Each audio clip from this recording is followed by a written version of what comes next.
जय हिंद। Welcome to Daksha e classroom. मैं मनीष सेवटा। बच्चों, आज हम जो नीट 2021 का जो एग्ज़ाम था उसका फिजिक्स पेपर का सॉल्यूशन हम डिस्कस करने वाले हैं। इस वाले पेपर में आपके पास में टोटल 50 क्वेश्चंस थे और दो सेक्शन में था, section A and section B. Section A में 35 सवाल थे और सेक्शन बी के अंदर 15 सवाल थे। तो सेक्शन ए में तो सबके सब करने थे, मैं 35 करने ही है आपके पास। और सेक्शन बी में जो 15 क्वेश्चन थे उसमें से 10 अटेम्प्ट आपको करने थे। ये ऑप्शन आपको मिला हुआ था। पेपर के लेवल की अगर आप बात करें, नीट का पेपर इजी ही रहता है, टफ नहीं रहता है। बस ये है कि आपको जैसे कुछ कुछ सवाल फंसने वाले दिखाई देंगे आपको। आप जब पेपर अटेम्प्ट करें तो कुछ कुछ सवाल ऐसे होंगे जो लगेगा फंसने वाले मतलब कि जो टाइम टेकिंग है, पर आपके पास में टाइम की शॉर्टेज रहती है। बिकॉज 45 मिनट्स में हमें 60 मिनट्स में हमें 1 घंटे में हमें 45 क्वेश्चंस करने हैं। तो हमारे pass on an average 1 minute से थोड़ा ज़्यादा टाइम आपके पास में यहाँ पे है। तो अगर आपको लगे कोई भी सवाल फंसने वाला है तो सही अप्रोच ये कि आप उसको, या फिर लगे ये टाइम टेकिंग है तो उसको सही अप्रोच ये कि आप उसको छोड़ के आगे बढ़ जाएं। जो सवाल आसान है फटाफट जो होने वाले हैं उनको निपटा लीजिए। फिर आप तो उससे क्या है कि एक अच्छा खासा स्कोर आ जाता है। फिर उसका टाइम बच रहा है तब आप ऐसे सवालों पे जा सकते हैं तो थोड़ा टाइम टेकिंग है। अगर आपने इजी सवाल छोड़ के कोई और सवाल पे टाइम आपने दे दिया तो लास्ट में आपके इसमें टाइम बचता नहीं है, तो उससे आप अपना ही नुकसान कर बैठते हैं। तो ये चीज़ थोड़ी सी इसमें अप्रोच आपको रखनी चाहिए नीट के अंदर। ये अप्रोच अगर आप लेके चलेंगे तो दिक्कत नहीं आएगी, आप अच्छा स्कोर कर लेंगे। फर्स्ट सवाल की बात करते हैं। फर्स्ट क्वेश्चन है, बोल रहा है a body is executing simple harmonic motion with frequency n, तो पोटेंशियल एनर्जी की फ्रीक्वेंसी कितनी होगी। तो अगर आप एक्सप्रेशन लिखें एक्स का, अगर आप डिस्प्लेसमेंट का एक्सप्रेशन लिखें एसएचएम में तो ऐसा बनता है x is equal to a sine omega T plus 5, ऐसा एक्सप्रेशन बनेगा।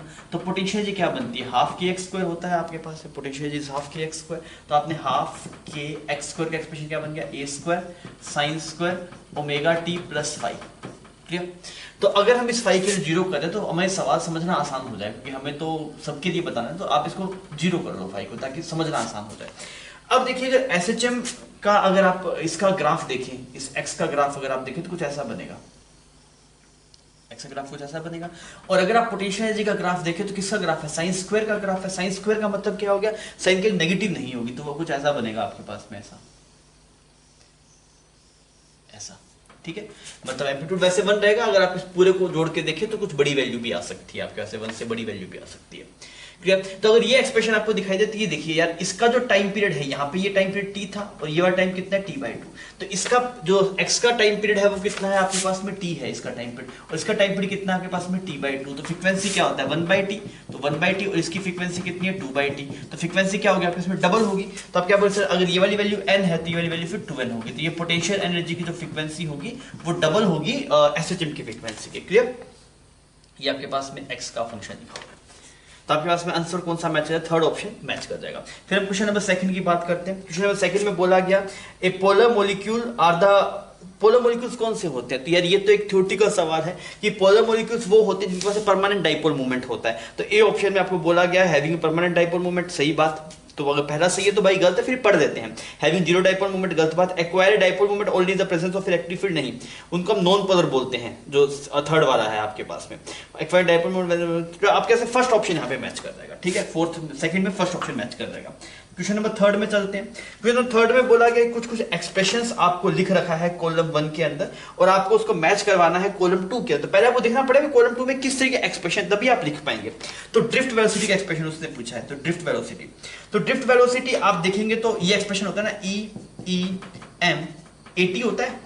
डिफरेंशिएट क्या होता है, a मल्टीप्लाई टी, एक्सेशन कितना हो गया, force divide by m multiply tau. तो अगर आप देखेंगे a का कौन सा ऑप्शन मैच कर रहा है, इसमें a का मैच कर रहा है r, तो सब में a का r है। ठीक है, आगे बढ़ते हैं।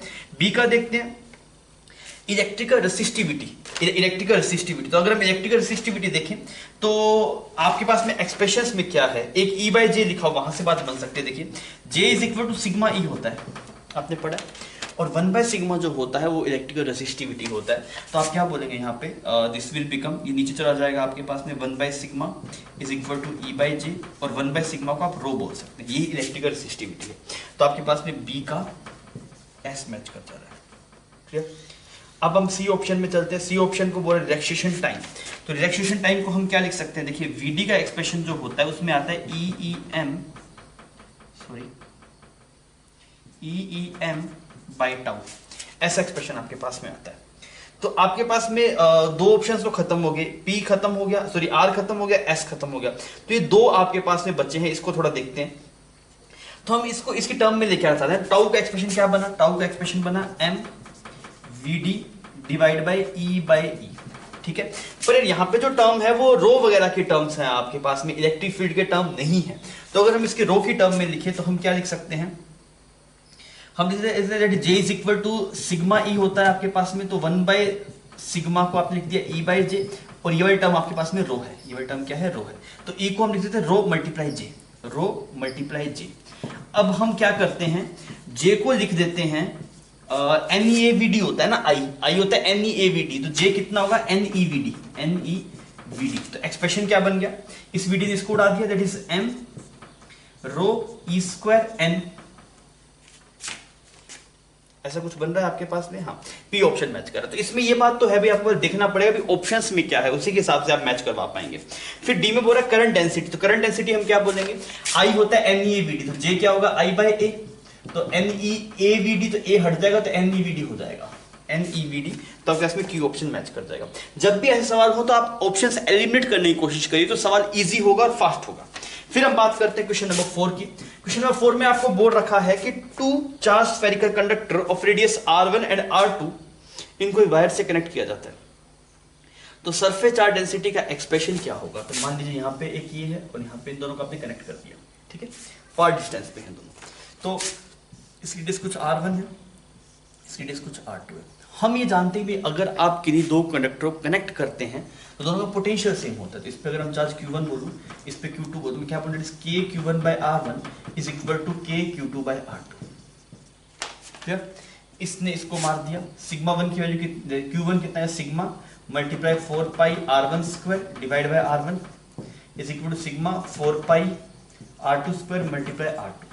R1 यहाँ पे साफ हो गया, ये यहाँ पे साफ हो गया, ये सिग्मा 1 सिग्मा 2। तो आपसे किसकी वैल्यू पूछी गई है, सिग्मा 1 बाय सिग्मा 2 की, सिग्मा 1 बाय सिग्मा 2। तो ये एक्सप्रेशन कितना आ गया आपके पास में, R2 divide by R2 divide by R1, third option match कर जा रहा है। अब आइए अपने आगे बढ़ते हैं। अभी हम क्वेश्चन नंबर 5 की बात करते हैं। कैपेसिटर का सवाल है, आपको बोला गया एक पैरेलल प्लेट कैपेसिटर है और उसमें यूनिफॉर्म इलेक्ट्रिक फील्ड E है स्पेस के बीच, मतलब जो प्लेट्स के बीच में, डिस्टेंस जो प्लेट के बीच में है वो D है और एरिया हर एक प्लेट का A है। तो एनर्जी स्टोर्ड इन कैपेसिटर कितना होगा। तो आपने यहाँ पे ऐसे कैपेसिटर बनाया, इसके जो इलेक्ट्रिक फील्ड है वो कुछ E है, इस प्लेट का एरिया गिवन है और ये इसकी D बीच में सेपरेशन गिवन है। तो हम कैसे करेंगे, देखिए आपको एनर्जी स्टोर निकालना है। तो हम ये जानते हैं du by dv जो आता है that is half epsilon not E square, half epsilon not E square. तो एनर्जी डेंसिटी कितना बन गया, हाफ एप्सिलॉन नॉट ई की वैल्यू गिवन है, मल्टीप्लाई अगर मैं वॉल्यूम कर दूंगा तो मुझे एनर्जी मिल जाएगी। तो वॉल्यूम कितना आपके पास में, a मल्टीप्लाई डी, तो ये आपके पास में एनर्जी स्टोर होगी, एनर्जी है। तो ऐसा कुछ एक्सप्रेशन है कि आपके पास में half epsilon E square A D. तो आपके पास फोर्थ ऑप्शन यहाँ पे मैच करता है। फिर हम नेक्स्ट बात करते हैं क्वेश्चन नंबर 6 की। आपको बोला गया कि इनफाइनाइटली लॉन्ग स्ट्रेट कंडक्टर है, उसमें करंट 5 एम्पियर जा रहा है। डायग्राम बना देते हैं, इसमें से 5 एम्पियर करंट जा रहा है और यहाँ पे ऐसे इलेक्ट्रॉन है वो इस तरफ मूव कर रहा है 10 टू द पावर 5 मीटर पर सेकेंड से, ठीक? और इसमें जो सेपरेशन है वो 20 सेंटीमीटर है। तो आपके इस इंस्टेंट पे ये कितना फोर्स एक्सपीरियंस कर रहा है इलेक्ट्रॉन, वो हमें बताना है। तो देखिए इसकी वजह जो मैग्नेटिक फील्ड आएगा वो बाहर की तरफ आएगा, इसकी वजह जो मैग्नेटिक फील्ड आएगा आपके पास में वो बाहर की तरफ आएगा। तो मैग्नेटिक फील्ड अगर बाहर की तरफ आएगा तो फोर्स कितना रहेगा, फोर्स है QVB, दैट इज Q की वैल्यू कितनी है, Q की वैल्यू हम पुट करते हैं कि electron is 1.6 10 to the power -19, Q V की वैल्यू कितनी है 10 टू द पावर 5। मैं कौन सा एक्सप्रेशन लगा रहा हूँ, F is equal to QV cross B, सब परपेंडिकुलर है इस वजह से क्रॉस प्रोडक्ट से दिक्कत नहीं है, साइन 90 बन जाएगा। तो Q V और B की वैल्यू कितनी है देखना, इस वाले की वजह से यहाँ पे जो मैग्नेटिक फील्ड आएगा that is μ0 I divide by 2 pi D, D की वैल्यू 20 सेंटीमीटर में है तो हम उसको मीटर में कन्वर्ट कर लेते हैं तो ये बन जाएगा 1/5। अब हम म्यू नॉट बाय 4 पाई को क्या लिख सकते हैं, देखिए म्यू नॉट को आप लिख सकते हैं, थोड़ा सोल्व करते हैं इसको। This is 1.6 10 to the power -19 multiply 10 to the power 5 और म्यू नॉट को लिख सकते हैं 4 pi multiply 10 to the power -7, ये होता है म्यू नॉट, ठीक है। तो इसको मैं यहाँ पे पुट करूंगा तो कितना मेरा 2 मल्टीप्लाई 10 टू द पावर -7 और यहाँ पे 5 और यहाँ पे एक और 5। अब इसको सोल्व करके देखते हैं। ये आपके पास में 5 और 10 यहाँ पे हो गया, तो ये आपके पास में 6 बन गया, 5 और 10 और 10 टू पावर 6, यहाँ पे 7 है तो यहाँ पे एक 10 आ गया आपके पास में डिवाइड में, फिर इसको आपने उड़ा दिया। अच्छा, इसको अगर हम देखें तो दिस इज बिकम 8, 16 5 सा 80 हो गया, तो पॉइंट था तो 8 हो गया आपके पास में, तो इसकी जगह आप यहाँ पे 8 लिख दीजिए। तो f का एक्सप्रेशन कितना आ रहा है आपके पास में, 8 multiply 10 to power minus 18, sorry ये भी नीचे है ना, तो 10 माइनस 20, ये भी नीचे था आपके पास में, और एक ये वाला हो गया, इतना न्यूटन फोर्स आ रहा है। ऐसा एक्सप्रेशन है कुछ आपके पास में, ए ऑप्शन आपके पास यहाँ पे मैच कर जाएगा। फिर हम नेक्स्ट बात करते हैं क्वेश्चन नंबर 7 की। क्वेश्चन नंबर 7 में क्या बोल रहा है कि ई और जी दो टर्म है, एक एनर्जी को डिनोट कर रहा है और एक ग्रेविटेशनल कांस्टेंट को डिनोट कर रहा है। तो ई बाई जी की डायमेंशन पूछिए, ई बाई जी की डायमेंशन पूछिए। तो हम एक काम करते हैं, एनर्जी को हम पोटेंशियल एनर्जी की फॉर्म में लिख देते हैं ताकि जी कट जाए, जी थोड़ा सा अजीब लग रहा है मुझे, तो मैंने एनर्जी को लिखा था जी m1 m2 divide by r, और यहाँ पे एक g, इसने इसको उड़ा दिया। तो ये क्या बन गया आपके पास में, ये बन गया मास की पावर 2 और लेंथ की पावर -1, मास की पावर 2 लेंथ की पावर -1, ऐसा कुछ है। सेकंड ऑप्शन आपके पास यहाँ पे मैच कर जाएगा। फिर हम बात करते हैं क्वेश्चन नंबर 8 की। तो क्वेश्चन नंबर 8 थोड़ा थ्योरेटिकल है, आपको बोला गया जो focal length, a lens of larger focal length at large aperture is best suited for objective of astronomical telescope। तो एस्ट्रोनॉमिकल टेलीस्कोप में क्या, जितना बड़ा लेंस होता है उतना ही फायदा होता है। क्या क्या रीजन है, एक तो भाई आपको बड़ा एरिया आप कवर कर सकते हैं, दूसरी बात कि बहुत दूर से लाइट आ रही है, तो अगर आप बड़े एरिया को लेके बैठेंगे तो ज्यादा लाइट आपके पास में आ पाएगी, विजिबिलिटी बहुत क्लियर होगी। तो ए ऑप्शन में बोल रहा है कि लार्जर एपर्चर का जो कंट्रीब्यूशन है वो है क्वालिटी और विजिबिलिटी ऑफ इमेज में। सही बात है, अगर ज्यादा बड़ा होगा तो ज्यादा रेस आएगी, ज्यादा अच्छे से आपको दिखाई देगी। सेकंड ऑप्शन बोल रहा है large area of objective lens ensure better light gathering the power. सही बात है, ज्यादा लाइट आएगी तो अच्छी पावर मिलेगी। थर्ड में बोल रहा है कि बेटर रेजोल्यूशन मिलेगा, मतलब क्लियरिटी आपको अच्छी दिखाई देगी। तो इसमें तीनों बात ही सही है, तो आप बस फोर्थ ऑप्शन करेक्ट हो जाएगा, all of the above.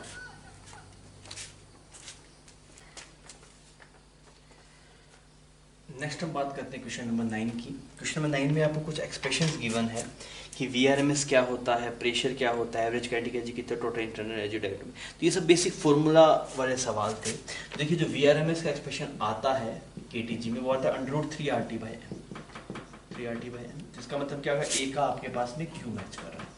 Similarly अगर आप प्रेशर का एक्सप्रेशन देखें तो प्रेशर आप ये लिख सकते हैं, इसमें जो दिखाया दैट इज n v का स्क्वायर, ये एक्सप्रेशन लिखा जाता है आपके पास में, तो b का आपके पास में p मैच कर रहा है। Average kinetic energy of molecule अगर आप देखेंगे तो ये kT की फॉर्म में, जो 3/2 kT बोल्ट्जमैन कांस्टेंट है वहां पे के, तो वो आप लिख सकते हैं that is kinetic energy average molecule की है। मॉलिक्यूल तो k की बजाय r आता, जैसे 3/2 kBT, ठीक है। फिर आपसे पूरा गया total internal energy of 1 mole of diatomic gas. तो जो टोटल इंटरनल एनर्जी हम लिखते हैं वो आपके पास में NF/RT/2 लिखते हैं। NF की वैल्यू कितनी होगी, 5, NF/RT/2।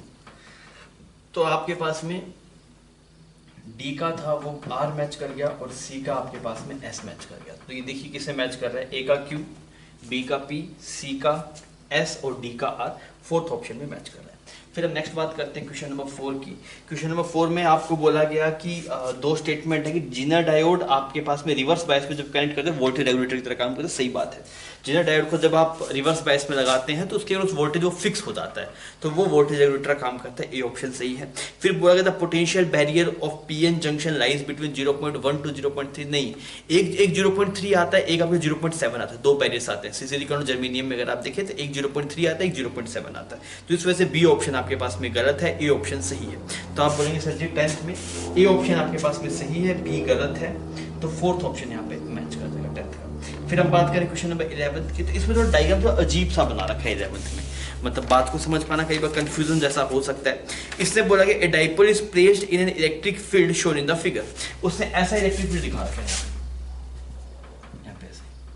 तो ये इलेक्ट्रिक फील्ड किसकी वजह से आता है, प्लस क्यू चार्ज की वजह से आता है। इसका मतलब यहाँ पे कुछ एक प्लस क्यू चार्ज रखा हुआ होगा। अब अगर आप यहाँ पे डाइपोल रखें प्लस क्यू और माइनस क्यू, ठीक है, तो अब देखिए पॉजिटिव चार्ज पे कहाँ फोर्स आएगा आपके पास में, इस तरफ फोर्स आएगा, ये डाइपोल अपने आप बना हुआ, और नेगेटिव चार्ज पे इस तरफ फोर्स आएगा। पर पॉजिटिव चार्ज पे लगने वाला फोर्स बड़ा होगा बिकॉज ये पास में है, नेगेटिव पे लगने वाला फोर्स कम होगा। तो नेट ये जो डाइपोल है वो इस तरफ मूव करेगा, इस तरफ मूव करेगा, राइट साइड में मूव करेगा। तो हम क्या बोलेंगे, dipole will move towards right. अच्छा, अब अगर कोई भी चीज अपने आप हो रही है तो वो कब होगी, जब सिस्टम की पोटेंशियल एनर्जी घटे। तो आप क्या बोलेंगे, towards right as potential energy will decrease, तभी वो चीज अपने आप होगी। तो आपको से थर्ड ऑप्शन यहाँ पे आपके पास में सही हो जाता है। फिर अगर हम नेक्स्ट बात करें क्वेश्चन नंबर 12 की, क्वेश्चन नंबर 12 को अगर आप देखें, आपको बोला गया एक कॉन्वेक्स लेंस है ए, उसकी फोकल लेंथ 20 सेंटीमीटर है और उसे कॉनकेव लेंस जिसकी फोकल लेंथ 5 सेंटीमीटर के पास में रखा गया है और उनके बीच का डिस्टेंस है वो कुछ डी है। अगर पैरेलल बीम ए पे गिरता है and leaves B as a parallel beam, और जब बी से निकल जाए तब भी वो पैरेलल है, तो डिस्टेंस कितना होगा। तो आपके पास में एक यहाँ पे कॉनकेव लेंस बना लीजिए, एक यहाँ पे ऐसे कॉन्वेक्स लेंस बना लीजिए, ठीक है।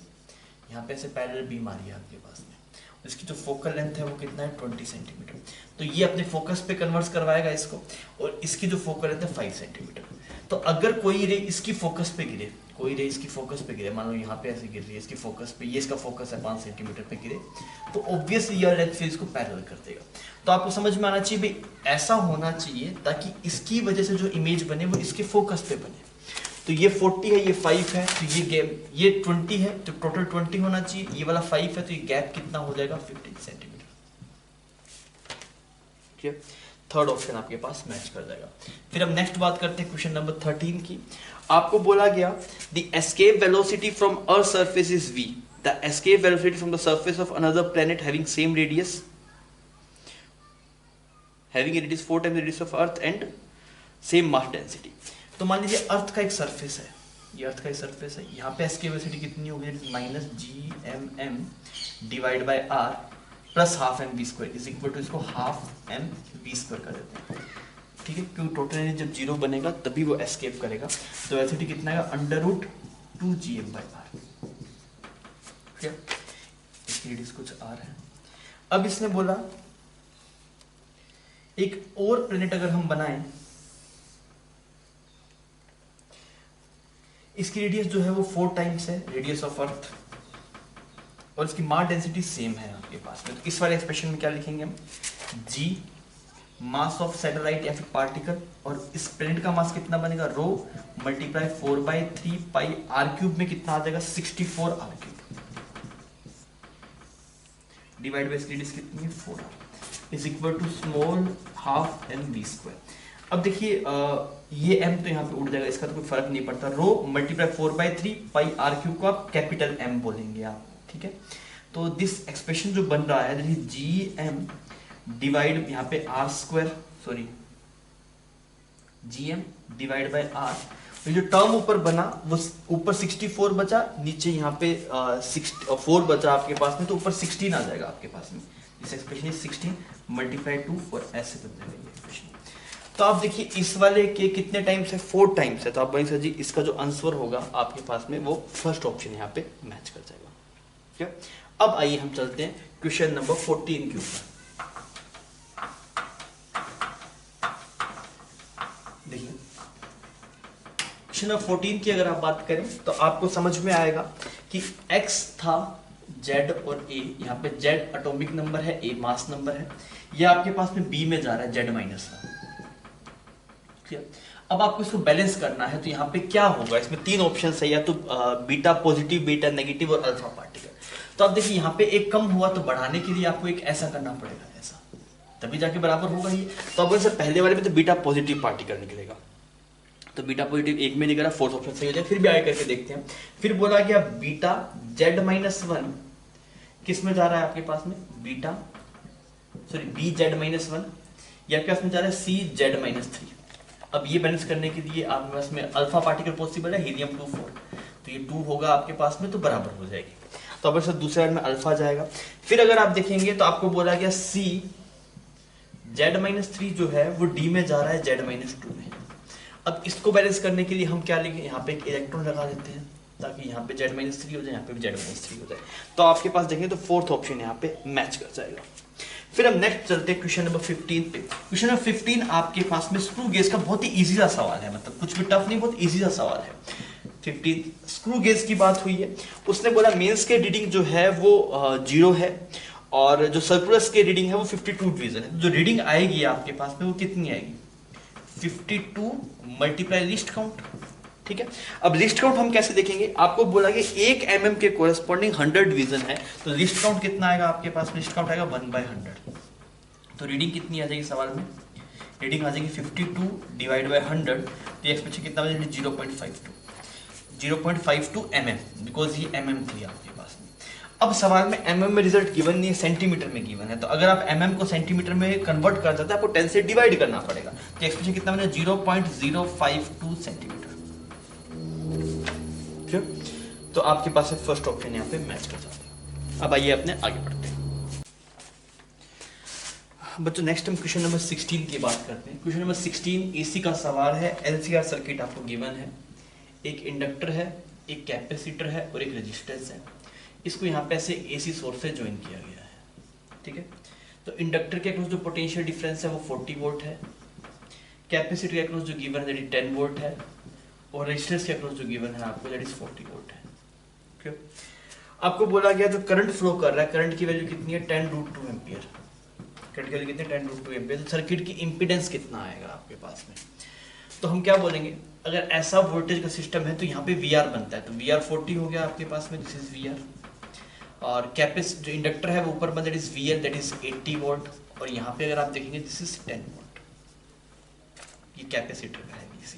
तो रिजल्टेंट अगर आप देखें तो कुछ ऐसा बनेगा, इधर 40 और ये 40 सॉरी दिस इज बिकम 30, तो सोर्स का जो वोल्टेज बनेगा वो 50 वोल्ट बनेगा, ठीक है। तो हम करंट क्या लिखेंगे, करंट लिखेंगे voltage of source divide by impedance, ये एक्सप्रेशन है। पर इसमें आप देखिए यहाँ पे जो VRMS आपको मिला है, ये जो VS है आपके पास में, ये VS की वैल्यू कितनी होगी, यहाँ पे 40 है तो यहाँ पे 30 बना ना आपके पास में, ऐसा दिस इज 40, तो ये वाला आपके पास 30 बना है यहाँ पे, तो ये 50 है, तो 50 क्या है, ये VRMS है, दिस इज VS की RMS वैल्यू है ये, ठीक है। तो कितना है 50 वोल्ट, तो आपको I की भी RMS वैल्यू चाहिए। सवाल में क्या है बोला गया कि I की मैक्सिमम वैल्यू आपको गिवन है सवाल में, the amplitude of I given है।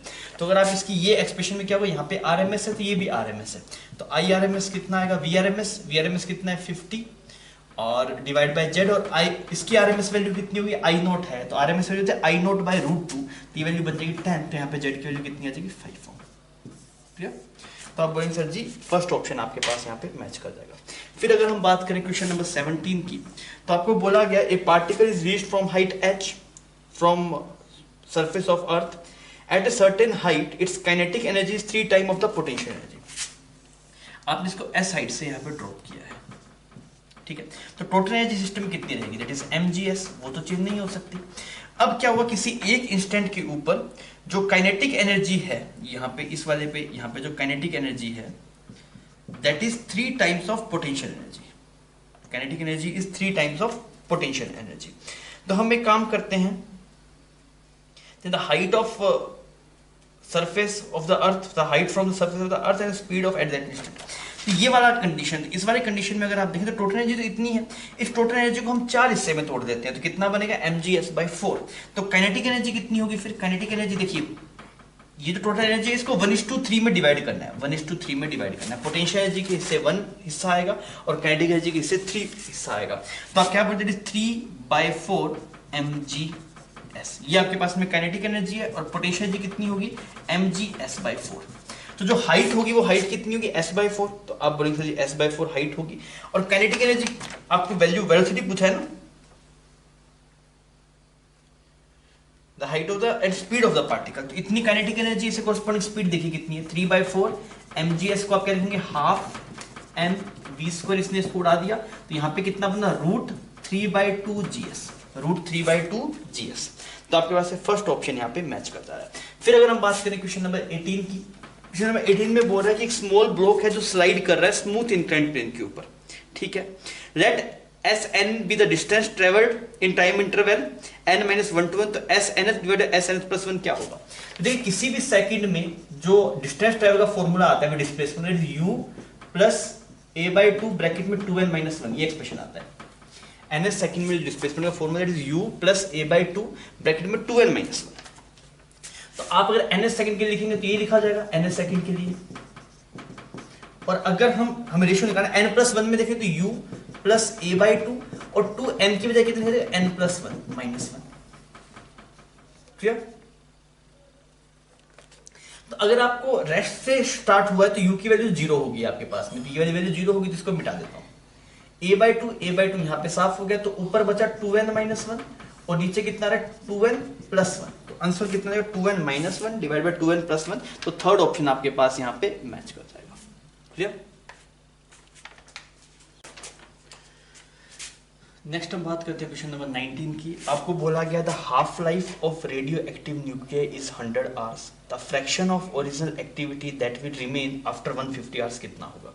तो हम एक्सप्रेशन देखें तो ये एक्सप्रेशन बनता है n is equal to n naught e raise to power minus lambda T. ये एक्सप्रेशन लिखा जाता है n is equal to n naught e raise to power minus lambda T.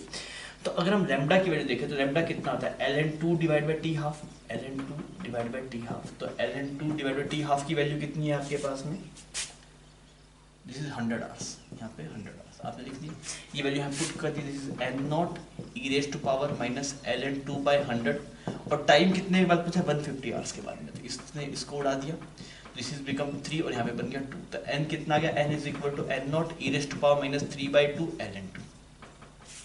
ये एक्सप्रेशन आपके पास बन रहा है, तो इसको हम क्या लिख सकते हैं, n naught e raise to power ln2 raise to power minus 3/2, ऐसा बन गया।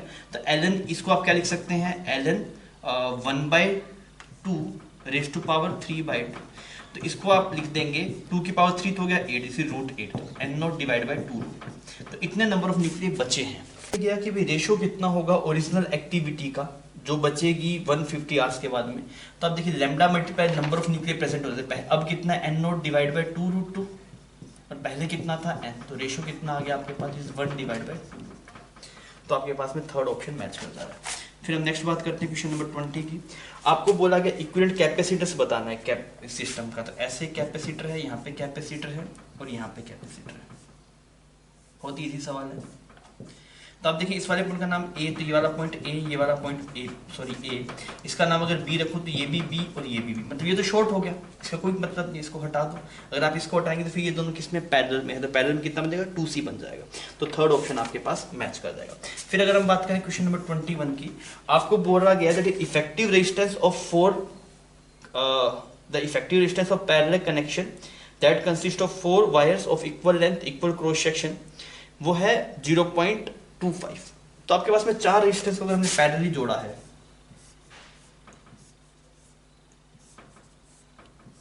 और सबकी रेजिस्टेंस अगर हम R मान लें, तो इसका R इक्विवेलेंट कितना बनेगा आपके पास में R/4। और अगर इन्हीं को अगर हम सीरीज में जोड़ेंगे, अगर इन 4 को सीरीज में जोड़ेंगे तो R इक्विवेलेंट सीरीज में कितना आएगा आपके पास में, दैट इज 4R। तो इसकी वैल्यू है 0.25, तो R की वैल्यू कितनी है 1, तो इसके आंसर कितना आ जाएगा 4। तो आप बोलेंगे फर्स्ट ऑप्शन मैच कर जाएगा। फिर हमें बोला गया क्वेश्चन नंबर 22 को थोड़ा देखते हैं। क्वेश्चन नंबर 21 हो गया, 22 को देखते हैं।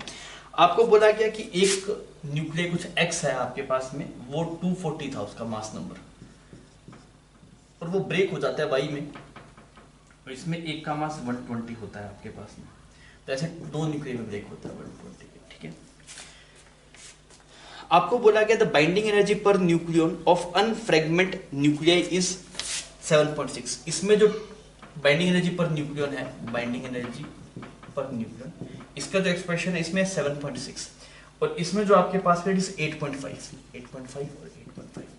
तो अभी पूछ रहा है कितनी बाइंडिंग एनर्जी में गेन हुआ। तो देखिए बाइंडिंग एनर्जी बढ़ने का मतलब स्टेबिलिटी बढ़ी है, तो कितनी स्टेबिलिटी बढ़ी, जितनी एनर्जी रिलीज हुई है। तो अगर आप देखिए एनर्जी रिलीज कितना हुआ, Q value that is binding energy of product minus binding energy of liquid, ऐसे लिखा जाता है। तो बाइंडिंग एनर्जी ऑफ प्रोडक्ट कितना है, that is 8.5 multiply 120 240 minus 7.6 multiply 240, ठीक है। तो ये डिफरेंस कितना बना दोनों में, दिस इज बिकम 0.9, ये 0.9 मल्टीप्लाई 240, तो ये एक्सप्रेशन अगर आप सोल्व करेंगे this value will become 216 mega electron volt, because पहले जो बाइंडिंग एनर्जी वो सबकी सब मेगा इलेक्ट्रॉन वोल्ट में थी। फिर हम बात करते हैं क्वेश्चन नंबर 23 की, और ये आपके पास में सेमीकंडक्टर का सवाल है। इसने बोला कि जो एन टाइप की जो कंसंट्रेशन है वही कंसंट्रेशन पी टाइप की है, तो अगर हम इलेक्ट्रिक फील्ड अप्लाई करें तो किस में करंट ज्यादा आएगा। सवाल समझ में आ रहा है। एन टाइप में जो आपके पास में इलेक्ट्रॉन की जो कंसंट्रेशन है फ्री इलेक्ट्रॉन्स की, वही सेम कंसंट्रेशन पी टाइप में होल्स की है। तो करंट किस में ज्यादा है? हमें पता है जो ज्यादा मोबाइल रहते हैं, जो ज्यादा इजीली मूव करते हैं वो इलेक्ट्रॉन्स है, होल इजीली मूव करते नहीं है। तो आपके पास में जो ज्यादा करंट आएगा वो आपके पास में एन टाइप वाले में आएगा। तो आप क्या बोल सकते, current in an type will be greater than current in P type. Current in an type जो होगा that will be greater than current in P type.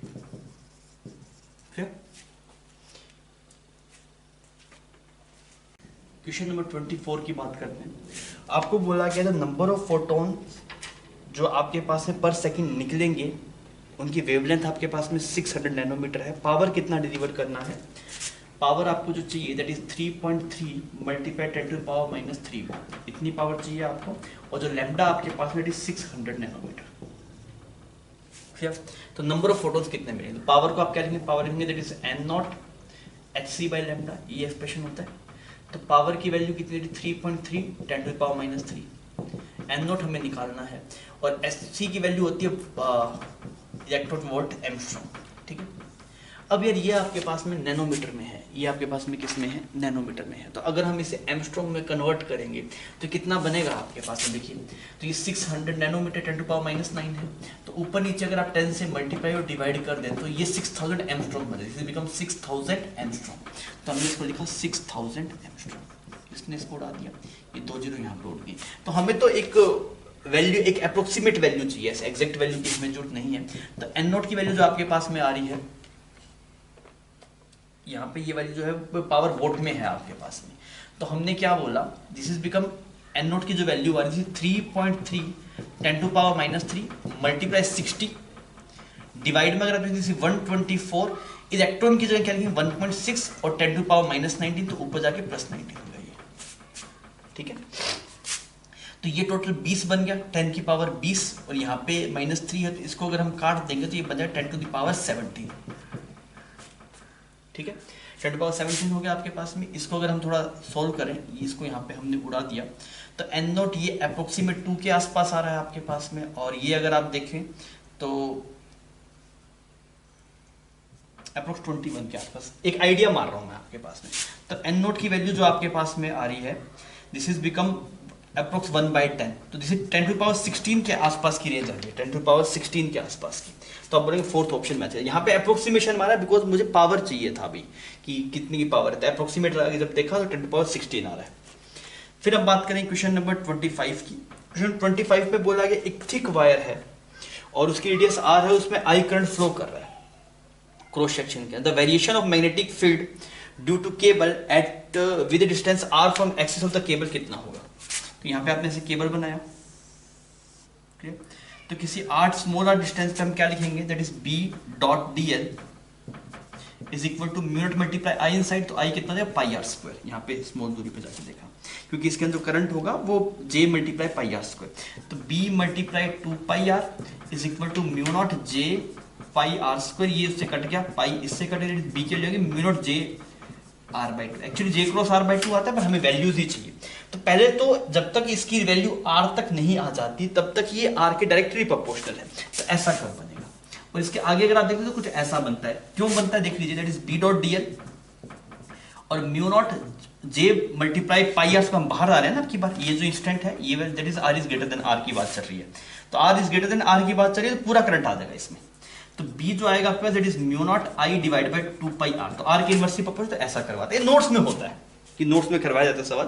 तो आप बस फोर्थ ऑप्शन यहाँ पे मैच कर जाएगा। क्वेश्चन नंबर 26 में आपको बोला जा रहा है कि एक बॉल है वो एक कंटेनर में जा रही है, तो उस पे जो mg लग रहा होगा वो इतना लग रहा होगा और बाइंड फोर्स जो लग रहा है वो कितना लग रहा होगा। तो उससे बड़ा जो उसकी डेंसिटी है वो उसकी हाफ है, मतलब जो मटेरियल की डेंसिटी उससे हाफ है। तो बाइंड कितना लग रहा है v। अब ये बोला एक विस्कस फोर्स लग रहा है और ये तभी क्योंकि क्वेश्चन से मूव कर रहा है। तो FV की वैल्यू कितनी आएगी? FV की value V ρg minus V ρg/2। तो ये V ρg अगर mg है तो आंसर कितना आ जाएगा mg/2। तो इसका आंसर सेकंड मैच कर जाएगा। क्वेश्चन नंबर 27 आपके पास में प्रिज्म का सवाल है। आपको ये बोला गया कि यहाँ पे ऐसे प्रिज्म है, ठीक है, ये वाला एंगल 60 डिग्री है, तो ये वाला एंगल कितना है 30 degree, because right angle given है। यहाँ पे ऐसे रे आ रही है ऐसे परपेंडिकुलर, अगर यहाँ पे ऐसे रे आ रही है तो ये वाला एंगल 90 हुआ, तो ये कितना 60, तो ये वाला एंगल कितना बना 30 डिग्री। क्लियर। हमें एंगल ऑफ इमर्जेंस निकालना है, ई की वैल्यू कितनी, म्यू की वैल्यू गिवन है √3, स्नेस लॉ लगाया, that is √3 sin 30 is equal to sine E. तो यहाँ पे कितना बन गया, √3/2 is equal to sine E. तो साइन ई की वैल्यू कितनी, 60 डिग्री, तो आंसर हो जाएगा 60 डिग्री। क्लियर। तो अब सेकंड ऑप्शन इसमें मैच कर जाएगा।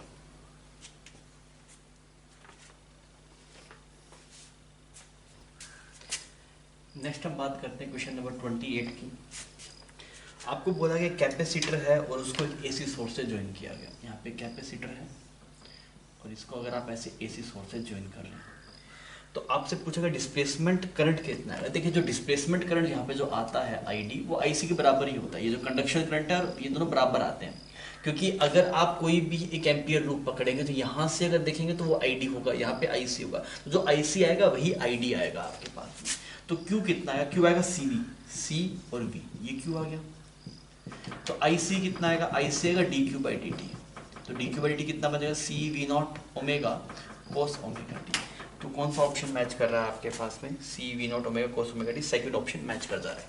फिर अब नेक्स्ट बात करें क्वेश्चन नंबर 29 की। तो आपको बोला गया फोर्स, एक्सीलरेशन और टाइम को अगर हम फंडामेंटल क्वांटिटी चूज कर ले तो एनर्जी की डायमेंशन क्या होगी। तो एनर्जी को हम लिख देते हैं, एनर्जी को लिख देते हैं दैट इज फोर्स की पावर ए, एक्सीलरेशन की पावर बी और टाइम की पावर सी। ऐसे लिख दिया आपने, ठीक है। तो एनर्जी को हम क्या लिख सकते हैं, फोर्स मल्टीप्लाई डिस्प्लेसमेंट जैसा कुछ लिख सकते हैं। तो this is become force multiply displacement. Force की डायमेंशन क्या बन गई, metre, sorry force dimension mass multiply acceleration और डिस्प्लेसमेंट हुआ। तो ये आपके पास में एनर्जी की डायमेंशन लिखी है मैंने। क्लियर। एनर्जी होता है मतलब वर्क जैसा ना, फोर्स मल्टीप्लाई, फोर्स हो गया एम में, तो एम लेंथ टाइम की पावर -2, तो एक और एल मल्टीप्लाई करना, ये बन गया। अब हम एफ की देखते हैं, तो एफ क्या बन गया, एम मीटर पर सेकंड स्क्वायर ना, T⁻², ये फोर्स की डायमेंशन है। ए है आपके पास में एक्सीलरेशन, तो एक्सीलरेशन डायमेंशन कितनी, एल T⁻² की पावर बी, और ये टाइम होगा तो T⁻C। तो यहाँ पे अगर हम देखें तो m की पावर a है, ठीक है। l की पावर अगर आप देखें तो a प्लस b है, और t की power -2a -2b plus c है। और यहाँ पे कुछ ऐसा है, m की पावर 1 l की पावर 2। तो यहाँ समझ में आया a की वैल्यू कितनी है बच्चों, 1, डायरेक्टली कंपेयर कर ली। b की वैल्यू भी कितनी होगी, 1, क्यों, क्योंकि a plus B is equal 2 होना चाहिए, a की वैल्यू 1 है।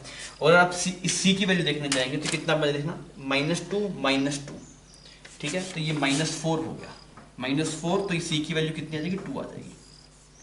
तो आपके पास में ये एक्सप्रेशन बन जाएगा कि एनर्जी जो है दैट इज फोर्स की पावर 1, एक्सीलरेशन की पावर 1 और टाइम की पावर 2। ऐसा कोई ऑप्शन है क्या आपके पास, तो आपके पास थर्ड ऑप्शन जो है वो इससे मैच कर रहा है। ठीक है। अब हम नेक्स्ट चलते हैं क्वेश्चन नंबर 30 पे, पोटेंशियोमीटर का सवाल है। पोटेंशियोमीटर में बोल रहा है कि अगर आपने 1.5 वोल्ट की बैटरी लगाई थी तो 36 सेंटीमीटर पे आपको नल पॉइंट मिल रहा था। तो इसका मतलब क्या, 1.5 वोल्ट के कोरस्पॉन्डिंग कितने पे मिला नल पॉइंट, 36 सेंटीमीटर पे, और 1 वोल्ट के कोरस्पॉन्डिंग कितना मिलेगा, 36/1.5 सेंटीमीटर। आपको कितने पे चाहिए, मतलब कितने वोल्ट चाहिए, 2.5 वोल्ट का। 2.5 वोल्ट का कितने मिलेगा, देखिए 36 1.5 मल्टीप्लाई 2.5, क्लियर। पॉइंट से पॉइंट उड़ जाएगा,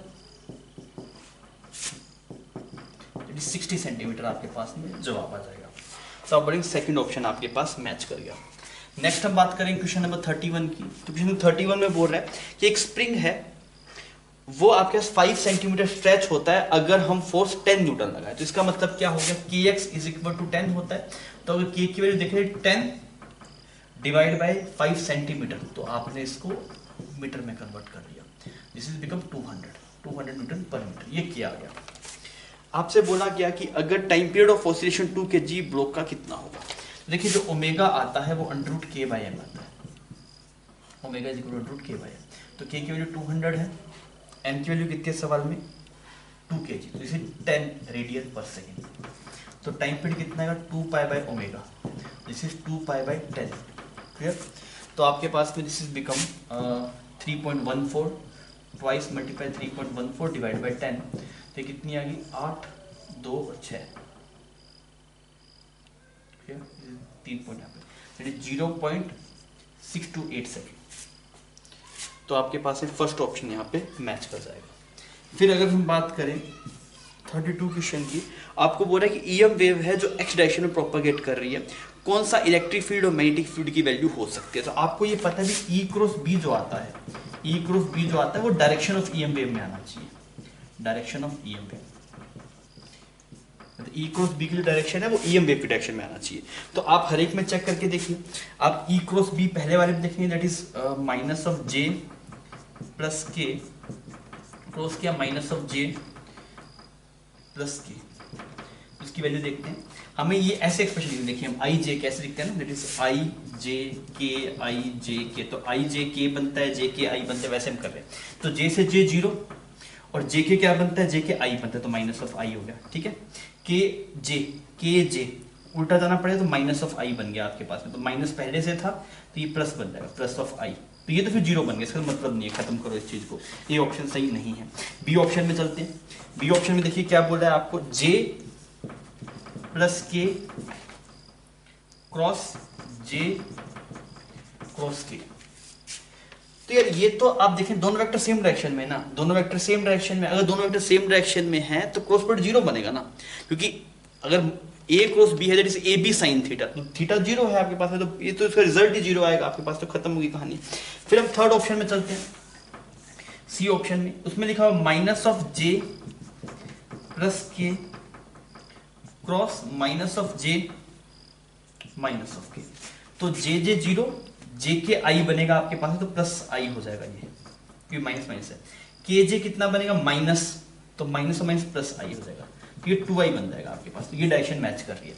आप डायरेक्टली बोल सकते हैं, देखिए पहला ऑप्शन अगर आप देखें तो पहले और दूसरे में दोनों जो वेक्टर्स लिखे हुए हैं, दैट इज पहले माइनस जे प्लस के दोनों पैरेलल वेक्टर हुए ना, पैरेलल वेक्टर का दो पैरेलल वेक्टर क्रॉस प्रोडक्ट हमेशा जीरो है, पहले का भी जीरो दूसरे का भी जीरो। तीसरे में अगर आप देखें दोनों के बीच में एंगल 180 डिग्री है, फर्स्ट और सेकंड में दोनों ऑप्शंस में एंगल बिटवीन द वेक्टर जो है, दो वेक्टर लिख रखे हैं उनमें जीरो है, और डी वाले में आपके पास 180 डिग्री है, तो फर्स्ट सेकंड और फोर्थ ये तो वैसे डायरेक्टली जीरो आ जाए, तब आप डायरेक्टली बोल सकते हैं sir answer 3 will be correct. Next हम क्वेश्चन नंबर 33 की बात करते हैं। आपको बोला गया एक कॉफी कप है, वो एक कप में कॉफी डाल रखी है आपने, वो 90 डिग्री से 80 डिग्री जाने में टी टाइम लेता है, 90 डिग्री से 80 डिग्री जाने में टी टाइम लेता है, ठीक है। और जो रूम टेम्परेचर है, टेम्परेचर ऑफ सराउंडिंग जो है दैट इज 20 डिग्री सेल्सियस। आपको बोला गया था सिमिलर कप अगर उसको 80 से 60 डिग्री जाना है तो कितना टाइम लगेगा। देखिए अगर टेम्परेचर डिफरेंस छोटा है तो आप जो न्यूटन लॉज ऑफ कूलिंग वाला एक्सप्रेशन है वो आप लगा सकते हैं। तो आप क्या बोले 90 से 80 जाने में टी टाइम लिया, तो आपके पास में rate of change of temperature कितना है, that is 90 minus 80 divide by T is directly proportional to temperature difference. तो इस बॉडी का एवरेज टेम्परेचर हम कितना लेंगे 90 plus 80 divide by 2 minus 20। Similarly अगर हम इसके लिए ये एक्सप्रेशन कितना बना देखिए 10 divide by T is equal to K, और ये एक्सप्रेशन बन गया आपके पास में 170 बन गया आपके पास में, तो 85 आ गया नहीं, दिस इज बिकम 85, क्या 85 माइनस 20। फिर आप इस वाले केस में देखिए टेम्परेचर डिफरेंस कितना है 20 डिवाइड बाय टाइम कुछ T1 है वो हमें निकालना है। बॉडी का एवरेज टेम्परेचर कितना है आपके पास में 70 माइनस 20। अब दोनों को डिवाइड मार दीजिए, अगर आप दोनों को डिवाइड मारेंगे तो क्या बनेगा T1 divide by T, T1 divide by T, और यहाँ पे आपके पास में 2 बन गया। इसको अगर इससे डिवाइड करेंगे तो 20 ऊपर T1 चला जाएगा, ठीक है, इज इक्वल टू ये वाला जो आया आपके पास में ये 65 और ये बन गया 50, तो यहाँ पे बन गया 25 और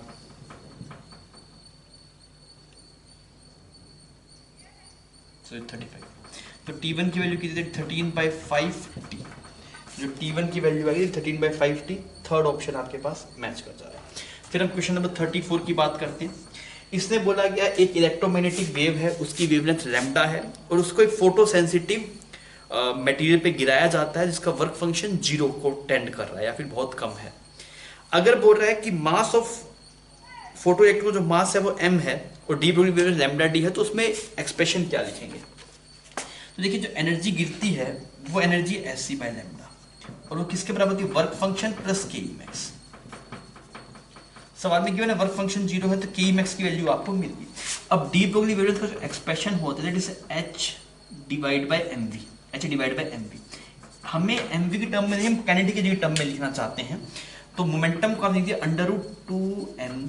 तो यहाँ से क्या आपने देखना लैम्डा डी, यहाँ से बन lambda D is equal to H और अंडर रूट 2m, और के की वैल्यू देखिए कितनी है, के की वैल्यू है H C by lambda, this is H C by यहाँ पे लैम्डा। हमें लैम्डा को इस तरफ लिख के कुछ प्रोसीड करने के लिए बोला है, मतलब डी स्क्वायर के टर्म्स हैं। तो अगर हम दोनों तरफ स्क्वायर उठा दें तो ये बन जाएगा lambda D square multiplied 2m H C by lambda is equal to H square. इसने इसको उड़ा दिया, तो यहाँ पे लैम्डा का एक्सप्रेशन जो बनेगा दैट इज लैम्डा डी का square 2mc by H. Clear? जैसे 2 lambda square mc by H. तो डी ऑप्शन जो फोर्थ ऑप्शन है वो आपके पास मैच कर रहा है। पार्ट 1 का अगर हम लास्ट क्वेश्चन देखें, क्वेश्चन नंबर 35, तो इसमें क्या बोला गया, पानी गिरता है 60 मीटर की हाइट से और 15 kg एक सेकंड में पानी गिर रहा है। तो फ्रिक्शन में जो लॉस हुआ वो 10% है आपके पास में, तो कितनी पावर जनरेट होगी, तो एनर्जी गिर कितनी रही है, मास कितना, एक सेकंड में 15 kg, तो m g और 60 मीटर इतनी एनर्जी गिर रही है। इसका 90% ही सिर्फ कन्वर्ट हो पाएगा आपके पास में, जो पावर हमें एक्चुअल में बाहर की तरफ मिलेगी।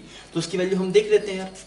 तो ये एक्सप्रेशन कितना मिल गया, इसको इसने उड़ा दिया, ये उड़ गया आपके पास में, तो यहाँ पे बन गया 15 मल्टीप्लाई 10 और ये बन गया 54। ये पावर की वैल्यू है आपके पास। तो थोड़ा सोल्व करते हैं, तो 54 मल्टीप्लाई 15 कितना होता है, देखिए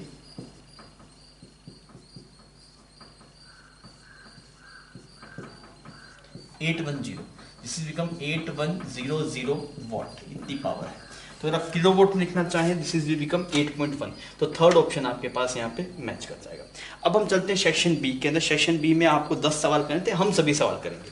क्वेश्चन नंबर 36 की अगर आप बात करें सेक्शन बी के अंदर, इसने बोला 27 ड्रॉप्स है सेम साइज की और उन पे हर एक पे चार्ज है आपके पास में 200 वोल्ट। तो अगर हम उनको कंबाइन करके बड़ी ड्रॉप बनाएंगे तो उसका पोटेंशियल कितना होगा। तो एक छोटी ड्रॉप है आपके पास में, इसकी रेडियस कुछ r है, ऐसे 27 ड्रॉप मिला के आपने एक बड़ी ड्रॉप बनाई है, उसकी रेडियस कुछ कैपिटल r। पहले हम कैपिटल R निकालते हैं कितना हुआ, तो 20 वोल्यूम सेम रहेगा, क्योंकि ड्रॉप है तो वोल्यूम सेम रहेगा। 4/3 पाई ने इसको उड़ा दिया, तो कैपिटल R की वैल्यू कितनी है 3r, तो इसकी रेडियस कितनी है 3r। ठीक है, चार्ज भी आपके पास में सेम रहेगा। तो एक पे चार्ज अगर Q1 था, एक पे चार्ज Q1 था, तो आप क्या बोलेंगे 27 Q1 is equal to capital Q। अब हमें पोटेंशियल की टर्म में थोड़ी बात करके देखते हैं। तो Q को हम क्या लिख सकते हैं, that is K Q divide by R। ये वैल्यू सवाल में कितनी गिवन है 200। तो Q की वैल्यू और इसका जो पोटेंशियल होगा वो कितना होगा, इसका पोटेंशियल मैं देखूंगा, इसका जो पोटेंशियल आएगा दैट इज K, चार्ज कितना हो गया 27 मल्टीप्लाई स्मॉल q, तो स्मॉल q कितना हो गया 27 small q divide by 3r, ऐसा बनेगा एक्सप्रेशन। तो इसमें अगर देखें k 27 और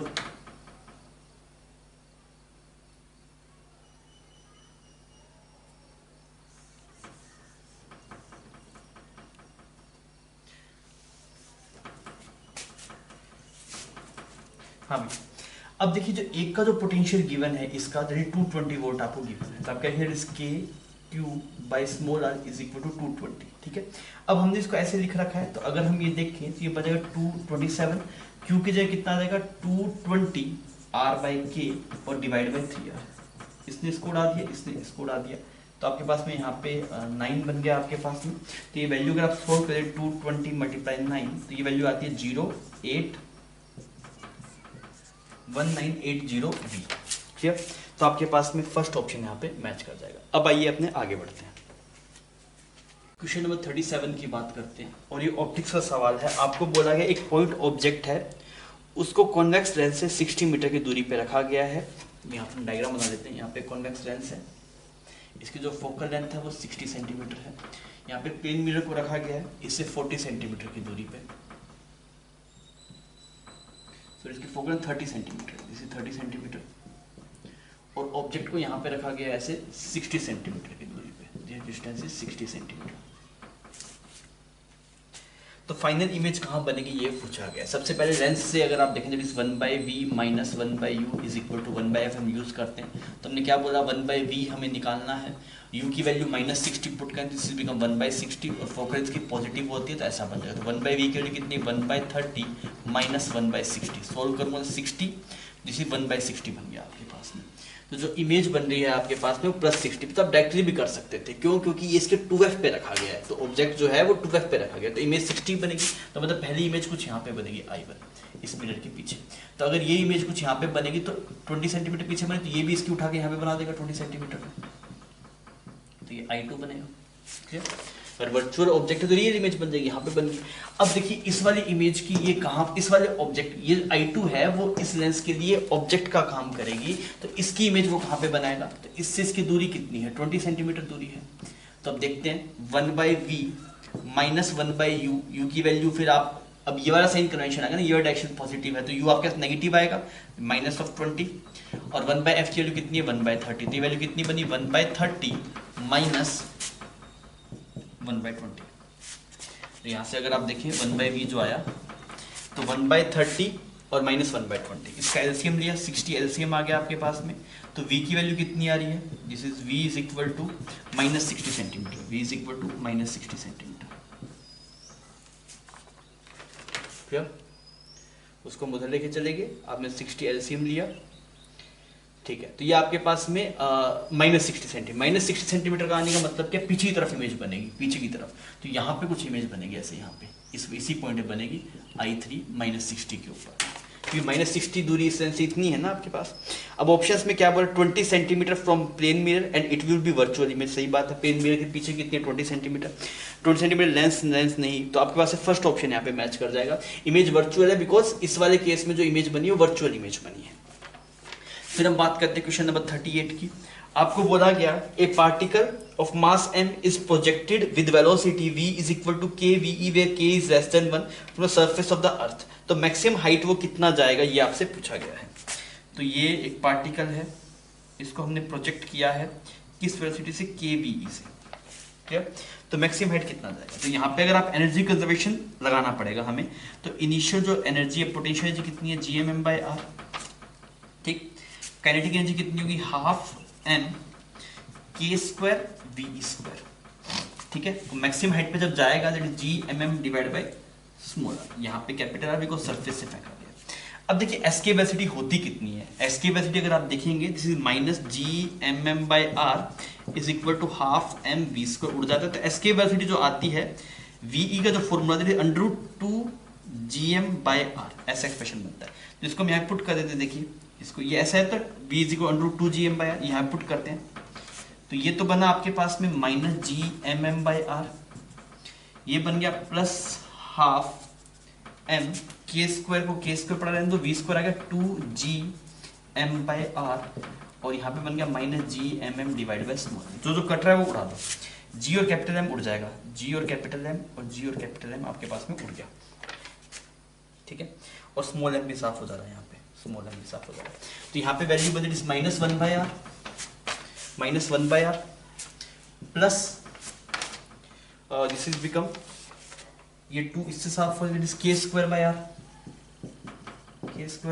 और ये वैल्यू बन गया आपके पास -1/r, ठीक है। तो अगर आप r की वैल्यू देखें, this is become k² - 1 is equal to -1/r, तो r की वैल्यू है आपके पास, this is r divide by 1 - k², ये r की वैल्यू, पर ये आंसर नहीं है, हमसे हाइट पूछा है, हमसे ये वैल्यू नहीं पूछी, हमसे हाइट पूछा है, तो हाइट कितना आएगा आपके पास में, हाइट जो आएगी तो इसमें से स्मॉल r को, मतलब ये हाइट पे गया था, मतलब ये सेंटर से दूरी है आपके पास में, तो अगर हमें हाइट निकालना है तो मल्टीप्लाई कैपिटल R करना पड़ेगा, तो मल्टीप्लाई कैपिटल R, तो वैल्यू देखते हैं R ऐसा बन गया,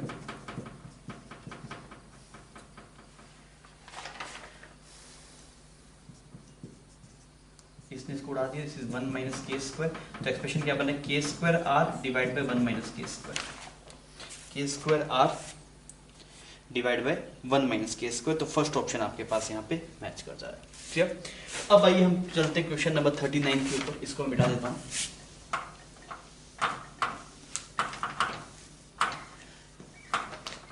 देखिए क्वेश्चन नंबर 39 की अगर आप बात करेंगे तो आपको सवाल में बताया गया कि F is equal to Q V cross B होता है। क्यू की वैल्यू गिवन है, सब एक्सप्रेशन कुछ गिवन है, तो आपसे पूछा गया बी की वैल्यू कितनी है। तो आप देखिए F इज इक्वल टू होता है क्यू वी क्रॉस बी। सवाल में F की वैल्यू गिवन है, F की वैल्यू कितनी है 4i cap minus 20j cap plus 12k cap. Q की वैल्यू 1 है। V की वैल्यू कितनी है सवाल में, V की वैल्यू है 2i cap plus 4j cap plus 6k cap और क्रॉस बी वेक्टर करना है, बी वेक्टर पता नहीं। एक तरीका तो ये था, आप बार बार जाइए हर एक ऑप्शन को चेक करिए। एक और तरीका आप देखिए, आप इसको अगर लिखेंगे तो ये बन जाएगा that is VB sine theta, VB sine theta because Q की वैल्यू 1 है। तो अगर हमें इसका मैग्नीट्यूड अगर हम निकालें, इसका मैग्नीट्यूड देखते हैं कितना है इसका मैग्नीट्यूड अगर हम देखें तो ये वैल्यू कुछ पहले उड़ा देते हैं यहाँ से, तो ये 2 तो कॉमन आ जाएगा यहाँ पे, तो बन जाएगा 2i cap minus 10j cap plus 6k cap और ये बचेगा यहाँ पे i cap plus 2j cap plus 3k cap cross b। तो इसका मैग्नीट्यूड कितना बना आपके पास में, इसका मैग्नीट्यूड बनता है 100 प्लस 36 प्लस 4, तो ये √140 बनता है इसका मैग्नीट्यूड। इसका मैग्नीट्यूड कितना बनता है आपके पास में, इसका मैग्नीट्यूड बन गया √9 और 4 13 और एक √14 बन गया। और यहाँ पे इसका मैग्नीट्यूड ऑफ बी देख लेते हैं, मैग्नीट्यूड ऑफ बी और यहाँ पे साइन थीटा। अब आप देखिए सभी ऑप्शंस में जो बी का मैग्नीट्यूड है वो तो सेम ही है, सभी में 6 1 8 8 1, तो मैं आपको बी का मैग्नीट्यूड पता है, तो मोड ऑफ बी कितना है आपके पास में, मोड ऑफ बी हर एक ऑप्शन को अगर आप देखेंगे 36 प्लस 36 प्लस आपके पास में 8 की वजह से 64। क्लियर, तो कितना बना आपके पास में ये वैल्यू, दिस इज बिकम 64 72, ऐसे ही बनाना 136, √136। तो साइन थीटा अगर आप निकालेंगे तो साइन थीटा कितना है देखना, √140 डिवाइड बाय √14 और यहाँ पे बन गया √136। तो ये आपके पास में ऊपर 10 बन गया और इसको थोड़ा सोल्व कर दे, यहाँ पे 5 आ गया और यहाँ पे 68 आ गया। तो कुछ ऐसा हो जाए कि भाई साइन थीटा की वैल्यू आपके पास में √5/68 आए। और अगर हम कोस थीटा निकालें तो और आसान हो जाएगा, बिकॉज हमें डॉट प्रोडक्ट से कोस थीटा मिल जाता है। अगर हम डॉट प्रोडक्ट से कोस थीटा देखेंगे तो वो आसान रहेगा। एक तरीका मैंने बताया, एक आप डायरेक्ट भी कर सकते थे, आप हिट एंड ट्राई से बार बार चेक करिए। तो यहाँ पे साइन थीटा है आपके पास में, साइन थीटा कितना बना √5 और यहाँ पे √68। तो अगर मैं ये वाली वैल्यू निकालने जाऊंगा तो कितना बनेगा आपके पास में, दिस इज बिकम 68 63 बन रहा है आपके पास में। तो ये वाला एंगल ऐसे थीटा है, तो कोस थीटा की वैल्यू कितनी आनी चाहिए, √63 डिवाइड बाय 68। अब आप हर एक ऑप्शन में चेक कर लीजिए कि भाई इन दोनों का जो डॉट प्रोडक्ट आपको मिलके बने वो ये होगा। तो आप अगर 1 बाय 1 सभी ऑप्शन चेक करेंगे, थर्ड ऑप्शन आपके पास मैच कर जाएगा। तो ये वाला सर आपका कैलकुलेटिव था, ये आपको स्किप करके आगे बढ़ जाना चाहिए था, बिकॉज ये कैलकुलेशन में आपको फंसा देता। क्वेश्चन नंबर 40 की बात करते हैं। क्वेश्चन नंबर 40 में आपको बोला गया दो कंडक्टिंग लूप है, एक की रेडियस r1 है, एक की रेडियस r2 है और उनको सेम प्लेन में रखा गया, उनके सेंटर कोइंसाइड कर रहे हैं। तो दो बना दीजिए, एक छोटी रिंग यहाँ पे, एक ऐसे बड़ी रिंग यहाँ पे, ठीक है। इसकी रेडियस जो है आपके पास में r1 है और इसकी जो रेडियस आपके पास में r2 है। r2 बहुत बड़ा है, r2 इज बहुत बड़ा एज कम्पेयर टू r1। आपसे बोला गया क्या इसकी म्यूचुअल इंडक्टेंस क्या होगी, तो म्यूचुअल इंडक्टेंस कैसे निकालते हैं, पहले इसमें करंट फ्लो कराइए, तो इसकी वजह से इसमें फ्लक्स देखिए, तो फ्लक्स इन स्मॉलर वाला कितना आएगा देखिए, दैट इज मैग्नेटिक फील्ड आ रहा है μ0I divide by 2r2 multiply pi r1²। ये फ्लक्स आ गया और ये किसके बराबर होगा, m मल्टीप्लाई I, तो कट गया। तो जो म्यूचुअल इंडक्टेंस है that is μ0 r1² divide by 2r2। तो किसके प्रोपोर्शनल है म्यूचुअल इंडक्टेंस, r1 का स्क्वायर, अच्छा स्मॉलर का, अच्छा r1 बहुत बड़ा है, हमने थोड़ा उल्टा कर दिया प्रोसेस। ये बड़े वाले का नाम r1 है, इसका नाम ऐसे कुछ r2 है, ठीक है, ऐसा कुछ लिखा हुआ है इसमें। तो ये यहाँ पे r2 बन जाएगा, ये कुछ r1 बन जाएगा। तो आपके पास में किससे मैच कर रहा है ऑप्शन, फर्स्ट वाले से मैच कर जाएगा। फिर हम क्वेश्चन नंबर 41 की बात करते हैं। ये आपके पास में लॉजिक गेट का सवाल है, आपको इनपुट दिखा रखे हैं ग्राफ के अंदर, आपको दिखाई दे रहा है, और ये ऐसे लॉजिक गेट है यहाँ पे ऐसा।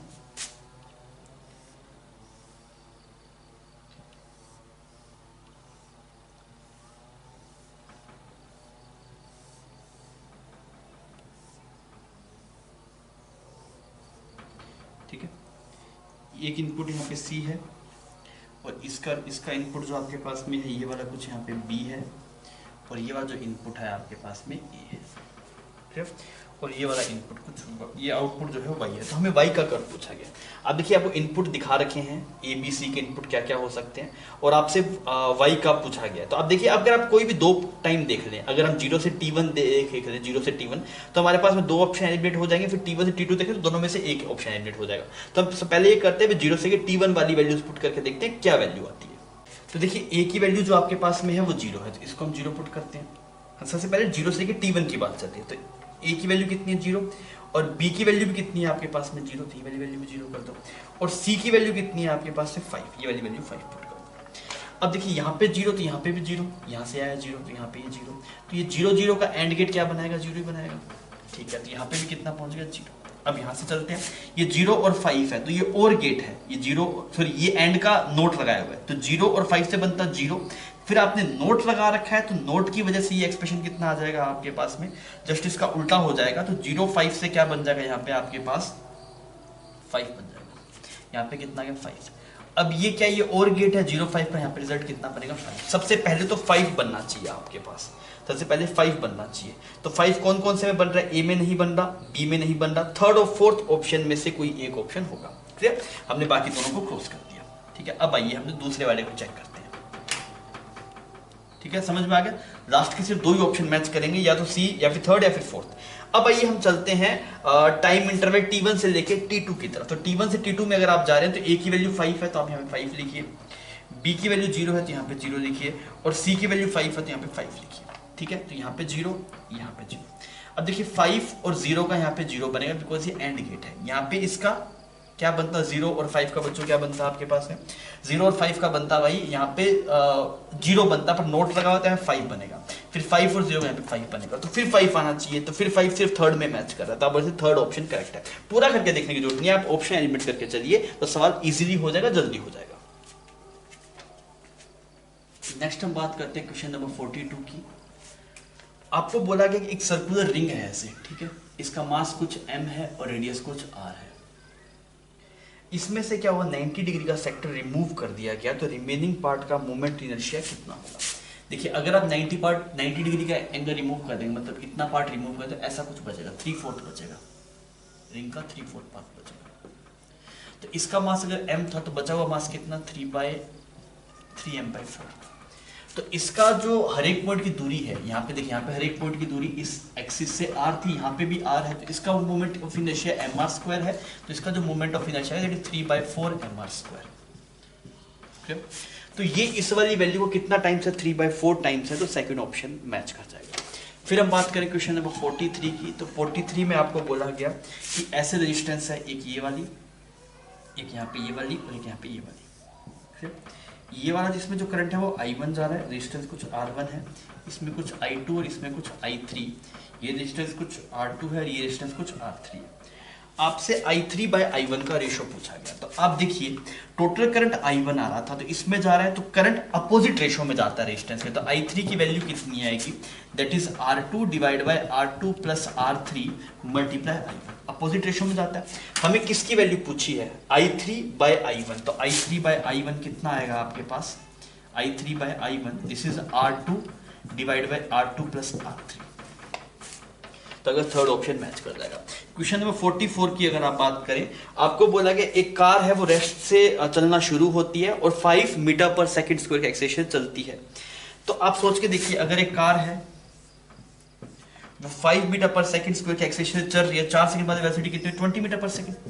अगर ये 4 मीटर/सेकंड की एक्सेलेरेशन चलना शुरू हुई है, तो 5 सेकंड में 5 से चलना शुरू हुई है, तो 4 सेकंड बाद में वेलोसिटी में कितना चला जाएगा, 20 का, तो वेलोसिटी कितनी है 20 मीटर/सेकंड। यहाँ पे वेलोसिटी कितने था, 0 था, ठीक है।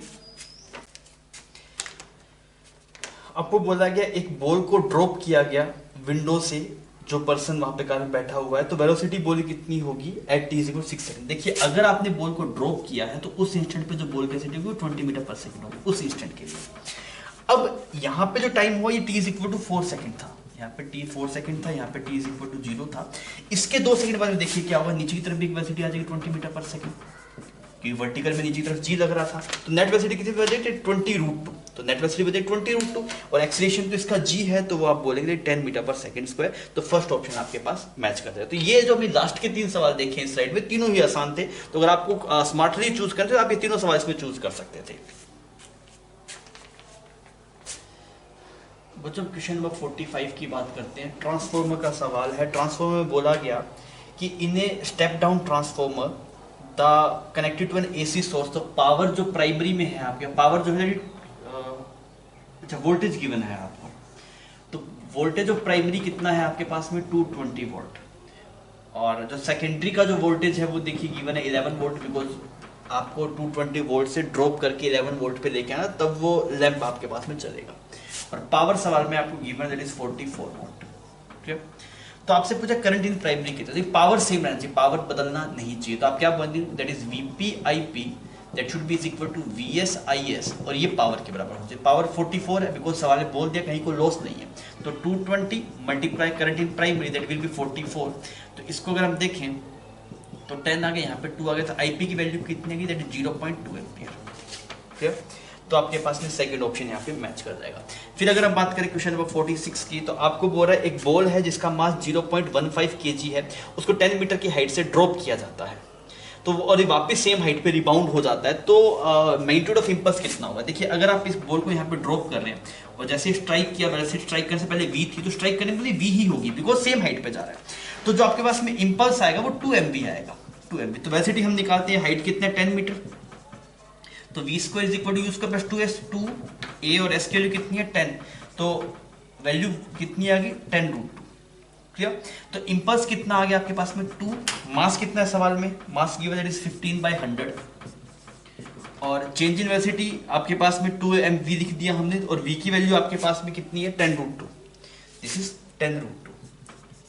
तो अब इसको थोड़ा देखते हैं, ये यहाँ पे साफ हो गया आपके पास, ये यहाँ पे 5 आ गया, यहाँ पे 3 आ गया, दिस वैल्यू इज 3√2, तो √2 होता है 1.41, यहाँ पे 3 इट इज 4.23 के आसपास आपके पास में आ रहा है, तो थर्ड ऑप्शन यहाँ पे आपके पास मैच कर जाएगा। नेक्स्ट हम बच्चों बात करते हैं क्वेश्चन नंबर 47 की। क्वेश्चन 47 में बोला एक LCR सर्किट है, उसमें एक इंडक्टर है, बना लेते हैं, एक इंडक्टर, एक कैपेसिटर है और एक रेजिस्टेंस है, इसको ऐसे AC सोर्स से कनेक्ट कर रखा है। तो जो इंडक्टर की वैल्यू है आपके पास है वो 5 हेनरी है, कैपेसिटर की जो वैल्यू दैट इज 80 माइक्रोफैराड है, और जो रेजिस्टेंस की वैल्यू है वो कितनी है 40 ओम है। आपने इसको 230 वोल्ट वेरिएबल रेजिस्टेंस में लगाया है, 230 वोल्ट ओमेगा है वो वेरी कर रहा है। अब इसने बोला कि the angular frequency of source eight which the power delivered is half, जो पावर है आपके पास में, तो उस कोई केस में ओमेगा कितना आएगा। तो देखिए ऐसा कुछ ग्राफ बनता है आपके पास में, अगर आप ग्राफ देखें पावर वर्सेस ओमेगा का, तो कुछ ऐसा ग्राफ बनता है। ठीक है, यहाँ पे जो पावर है वो P0 है, इस टॉप मोस्ट पॉइंट जो पावर है इज P0, और अगर आप P0/√2 चाहिए तो यहाँ पे ये दो फ्रीक्वेंसीज पे ऐसा मिलेगा, ω1 माइनस ω2। एक तो डायरेक्टली ये देख सकते हैं, रेजोनेंस फ्रीक्वेंसी देख लो, और जो ऑप्शंस में होना चाहिए तो ये ω2, इसका जो डिफरेंस होना चाहिए वो सेम होना चाहिए, that is ω2 minus ωr, that should be is equal to ωr minus ω1, ऐसे होना चाहिए। तो अगर हम रेजोनेंस फ्रीक्वेंसी निकालने जाएं तो रेजोनेंस फ्रीक्वेंसी कितना होता है 1/√LC, what is the value of L, और C की वैल्यू कितनी है आपके पास में 80 माइक्रोफैराड, तो ऊपर जाके 10⁻⁶ हो गया ये। Clear, 1/ωc। तो ये वैल्यू को अगर आप देखें तो this will become 400, this will become 400, तो 400 बनेगा तो यहाँ पे बन गया 10⁴, इसको अगर हम उड़ा दें यहाँ पे 10⁴ बन गया, तो आपके पास में ओमेगा कितना आ रहा है 100/2, तो 50 आ रहा है, 50 रेडियन पर सेकेंड। अब जो ऑप्शन होने चाहिए तो जो 50 के दोनों तरफ डिफरेंस बराबर होना चाहिए, तो ऐसा कौन सा हो रहा है 42 और 58 बोल रहा है, तो हाँ दोनों तरफ 8 का डिफरेंस है, ये हो रहा है। और अगर आप देखेंगे तो 50 माइनस 25 है, और उधर 75, तो ये भी मैच कर रहा है आपके पास इस हिसाब से, तो और C नहीं हो सकता आपके पास में, और फोर्थ हो सकता है, तो तीन ऑप्शन मैच कर सकते हैं। अब हम देखते हैं एग्जैक्ट डिफरेंस कितना, वो डिफरेंस थोड़ा निकाल के देखते हैं। तो डिफरेंस के लिए आप देखें, अगर हम क्वालिटी फैक्टर निकालने जाएं, क्यू फैक्टर याद है आपको, क्यू फैक्टर क्या होता है आपके पास में, that is resonance frequency divide by bandwidth. ठीक है, अब क्यू फैक्टर होता कितना, ये एक्सप्रेशन लिखा जाएगा। अब रेजोनेंस फ्रीक्वेंसी आपको पता है और हमें बैंडविड्थ निकालना है, तो क्यू फैक्टर जो एक्सप्रेशन बनता है वो आपके पास में वैल्यू जो स्टैंडर्ड वैल्यू है उसकी वो हम याद रखते हैं। तो आपके पास है वो बनता है कि भाई किसी दैट इज 1 बाय किसी के अक्रॉस पोटेंशियल डिफरेंस कैपेसिटर या फिर इंडक्टर के across that is I naught multiply XL कर दो और divide by I naught R. Omega multiply L by R, omega बन जाएगा आपके पास से 1 बाय रूट एल सी और यहाँ पे ऐसे कुछ आर बन जाएगा आपके पास में, this is root L by C multiply 1 by R. ये क्वालिटी फैक्टर का फॉर्मूला आता है। वैल्यूज पुट करके देखते हैं। एल की वैल्यू कितनी है सवाल में 5, सी की वैल्यू कितनी है 80 माइक्रोफैराड, 80 ऊपर जाएगा 10 टू पावर 6 और आर की वैल्यू कितनी है सवाल में 1 बाय 40। ठीक है, इसको अगर हम सोल्व करने जाएंगे तो ये बन गया आपके पास में 16 और इसको थोड़ा ऊपर ले आते हैं हम, तो ये बन जाएगा 10 to the power 3 divide by 4, 10 to power 3 divide by 4 multiply 40। तो ये क्या बन गया बच्चों, this is become 100 by 16, 100 by 16। तो 100 बाय 16 आपके पास में आ गया और ये किसके बराबर है, resonance frequency divide by bandwidth. तो बैंडविड्थ कितना आ रहा है देखिए यहाँ से, रेजोनेंस फ्रीक्वेंसी सवाल में 50, तो बैंडविड्थ कितना आ जाएगा, बैंडविड्थ आ जाएगा 16 मल्टीप्लाई 50 डिवाइड बाय 100। तो आपके पास में 2, तो ये 8 आ गया बैंडविड्थ आपके पास में। बैंडविड्थ 8 आने का मतलब क्या है कि इन दोनों जो डिफरेंस है ओमेगा 2 माइनस ओमेगा 1 वो आपके पास में 8 है। ठीक है, तो आपके पास में ऐसा ऑप्शन कि जिसमें ओमेगा 2 माइनस ओमेगा 1 का डिफरेंस 8 आए और वो अगर आप देखें तो उसके हिसाब से जो फ्रीक्वेंसीज बनेगी वो कितनी बनेगी, 4 का डिफरेंस आएगा ना, इससे 4 का डिफरेंस तो एक आएगा 46 और एक आएगा 54। ठीक है, तो ये सवाल अपने आप में लेंथी था। अगर आपके पास में ऑप्शंस है उसमें से कि आप कुछ ही सवाल करें तो आपको इस सवाल स्किप करके आगे बढ़ देना चाहिए, थोड़ा कैलकुलेटिव है। नेक्स्ट क्वेश्चन में 48 की बात करते हैं और आपके पास में टॉर्क का सवाल है। आपको बोला गया एक रोड है उसकी लेंथ 200 मीटर है, तो यहाँ पे एक रोड बना दीजिए ऐसे, इसकी जो लेंथ है वो 200 मीटर है। यहाँ पे आपने एक इक्विलिब्रियम वाली मतलब कुछ भी एक स्टॉपर या फिर कुछ एक वेजर आपने प्लेस कर रखा है और अब आपने यहाँ पे 2 मास हैंग किए हैं। एक मास यहाँ पे हैंग किया है, कितना वेट है 2 kg वेट है और यहाँ से उसकी जो दूरी है 20 सेंटीमीटर।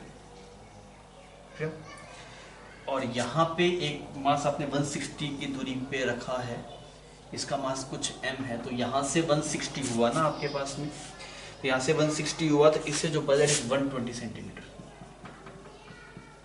ये सही है, ठीक है।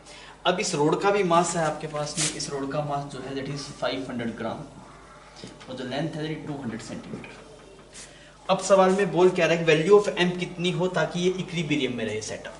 तो आप फोर्सेस देखिए कौन कौन से लग रहे हैं। एक तो इसका टॉर्क आ रहा होगा, एक किसी खुद के mg का टॉर्क आ रहा होगा, वो कितना होगा आपके इसमें टोटल 200 है, तो यहाँ से 60 मतलब सेंटर ऑफ मास पे रहेगा, सेंटर ऑफ मास यहाँ से 100 पे होगा, ये वाला 40 पे है, तो इससे 60 की दूरी पे यहाँ पे इसे खुद का mg लग रहा होगा, खुद का जो इसका मास है, और वो यहाँ से की दूरी पे 60 की दूरी पे।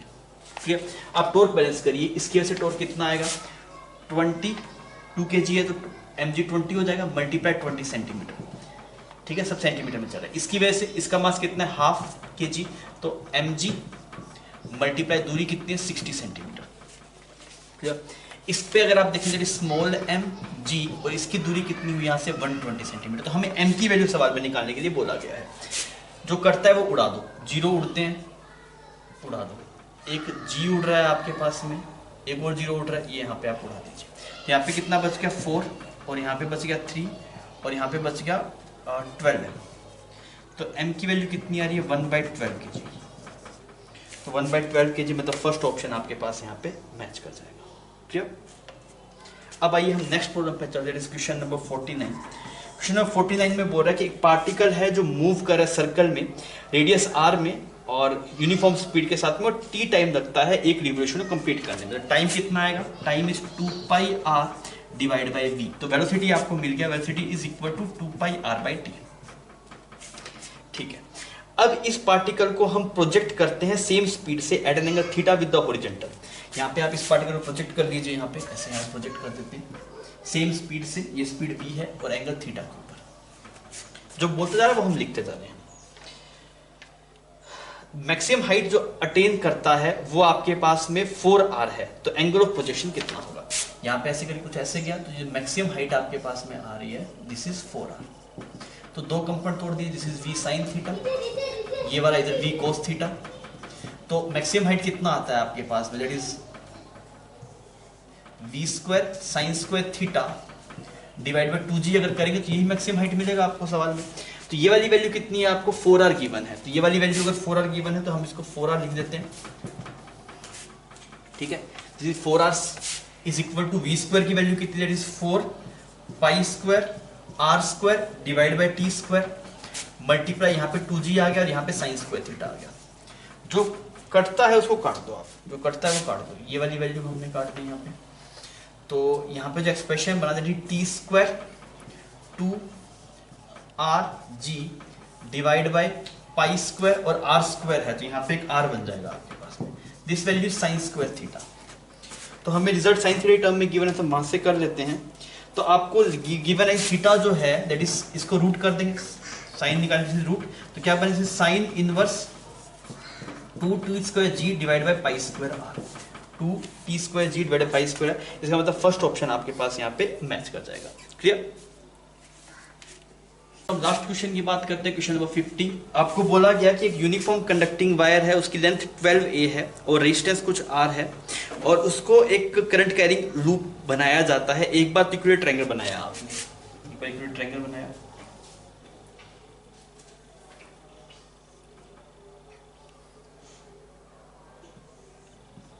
A uniform conducting wire of length 12a and resistance r is wound up in a current carrying loop। तो इसको a रेडियस का आपने बनाया तो इसके नंबर ऑफ लूप कितने बनेंगे, बिकॉज अब देखिए आपके पास में एक ट्रायंगल बनाने में 3a लेंथ यूज हुई, टोटल है 12a, कितने लूप बनेंगे इसके 4 लूप बनेंगे, ठीक है। अगर हम स्क्वायर बनाए ए शेप का, स्क्वायर बनाए ए शेप का, तो देखिए एक लूप बनाने में 4a लेंथ यूज होगी, कितने नंबर ऑफ टर्न्स बन पाएंगे, 3 नंबर ऑफ टर्न्स बन पाएंगे, ठीक है। तब मैग्नेटिक मूवमेंट जो आएगा हर एक कोइल के अंदर वो कितना आएगा, ये आपसे पूछा गया ना,